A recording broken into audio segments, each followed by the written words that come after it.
Doctor Dhanya ജലന്ധറിൽ നിന്ന് നമുക്കൊപ്പം ടെലിഫോണിൽ ചേരുന്നുണ്ട്. ധന്യ, എന്താണ് അവിടുത്തെ സ്ഥിതി? എങ്ങനെയാണ് ബ്ലാക്ക് ഔട്ട് അടക്കം മുന്നറിയിപ്പ് നൽകിക്കൊണ്ട് സുരക്ഷിതരായി നമ്മുടെ ഓരോ പൗരന്റെയും ജീവനെ സുരക്ഷിതമാക്കുന്നത് നമ്മുടെ സൈന്യം? എങ്ങനെയാണ് പാകിസ്ഥാന്റെ പ്രകോപനങ്ങൾ അവിടെ നടക്കുന്നത്? എന്തെങ്കിലും നിങ്ങളുടെ ദൃഷ്ടിയിൽ എന്തൊക്കെ പതിയുന്നുണ്ട്? ബ്ലാക്ക് ഔട്ട് ഇന്നലെ ഒരു ദിവസം ഞങ്ങൾക്ക് 1 hour ബ്ലാക്ക് ഔട്ട് പറഞ്ഞിരുന്നു.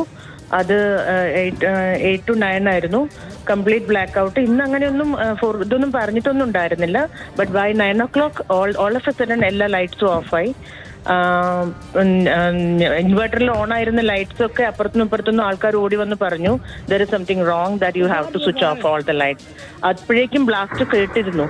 4 ബ്ലാസ്റ്റ് കേൾക്കുന്നുണ്ടായിരുന്നു, പക്ഷെ ദൂരെയായിരുന്നു, എനിക്കൊന്നും കാണാൻ പറ്റിയിട്ടിരുന്നില്ല. പക്ഷെ പിന്നീട് അറിഞ്ഞു 4 ബ്ലാസ്റ്റും കണ്ടിരുന്നു ആൾക്കാർ.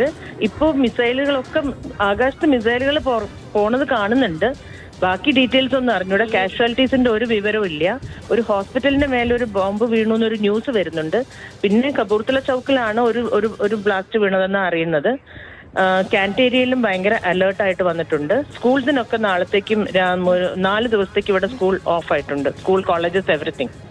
റോഡുകളൊക്കെ നിങ്ങൾക്ക് കാണാൻ പറ്റുന്ന നിലയിലാണോ? സൈനിക വാഹനങ്ങൾ പോകുന്നുണ്ടോ? എങ്ങനെയാണ് ഈ മിസൈലുകളോ ഡ്രോണുകളോ വരുന്നത്? ഏത് ദിശയിലാണ് എന്ന് മനസ്സിലാകുന്നുണ്ടോ? അങ്ങനെ കാഴ്ച പരിധിയിലുണ്ടോ ഇതൊക്കെ?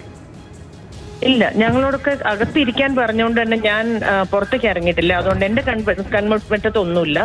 പിന്നെ മെയിൻ റോഡിനകത്ത് അടുത്തല്ല ഞങ്ങൾ, അതുകൊണ്ട് തന്നെ ആർമി വെഹിക്കിൾസ് മൂവ് ചെയ്യുന്നുണ്ടോ എന്നുള്ളത് അറിയാനുള്ള ഒരു വഴിയില്ല. അതിനെക്കുറിച്ചൊന്നും പറഞ്ഞു കേട്ടിട്ടില്ല. ശരി, വളരെ നന്ദി ഡോക്ടർ ധന്യ പ്രതികരണം അറിയിച്ചതിന്. ജലന്ധറിൽ താമസിക്കുന്ന മലയാളിയാണ് നമ്മളോട് കാര്യങ്ങൾ പറയുന്നത്.